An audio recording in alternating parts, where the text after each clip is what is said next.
Billy Budd, sailor. Billy Budd is a seaman impressed into service aboard HMS Bellepotent in the year 1797, when the Royal Navy was reeling from two major mutinies and was threatened by the revolutionary French Republic's military ambitions. He is impressed to this large warship from another, smaller, merchant ship, the Rights of Man, named after the book by Thomas Paine. As his former ship moves off, Budd shouts, "Goodbye to you too, old Rights of Man." Billy, a foundling from Bristol, has an innocence, good looks and a natural charisma that make him popular with the crew. He has a stutter, which becomes more noticeable when under intense emotion. He arouses the antagonism of the ship's master-at-arms, John Claggart. Claggart, while not unattractive, seems somehow defective or abnormal in the constitution, possessing a natural depravity. Envy is Claggart's explicitly stated emotion toward Budd, foremost because of his significant personal beauty, and also for his innocence and general popularity. Melville further opines that envy is universally felt to be more shameful than even felonious crime. This leads Claggart to falsely charge Billy with conspiracy to mutiny. When the captain, Edward Fairfax Starry Vere, is presented with Claggart's charges, he summons Claggart and Billy to his cabin for a private meeting. Claggart makes his case and Billy, astounded, is unable to respond, due to his stutter. In his extreme frustration he strikes out at Claggart, killing him instantly. Vere convenes a drumhead court-martial.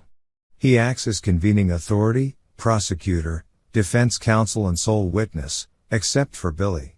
He intervenes in the deliberations of the court-martial panel to persuade them to convict Billy, despite their and his beliefs in Billy's moral innocence. Vere says in the moments following Claggart's death, "Struck dead by an angel of God.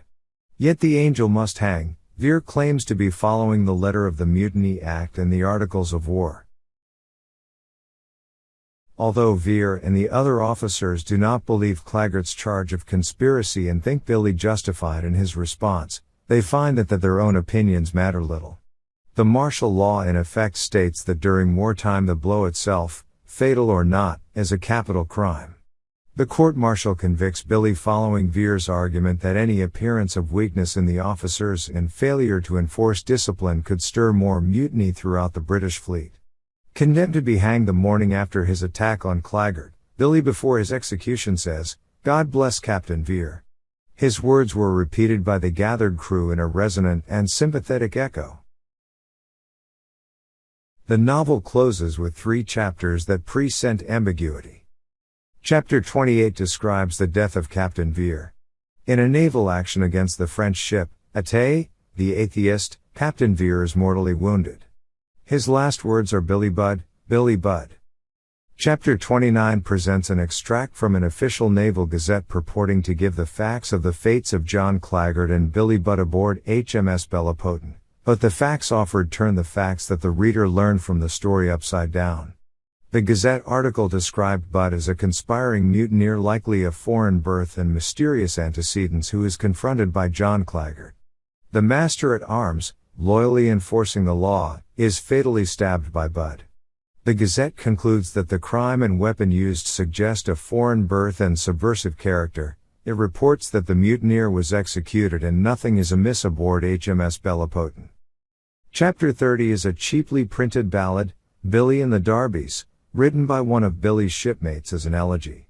The adult, experienced man represented in the poem is not the innocent youth portrayed in the preceding chapters.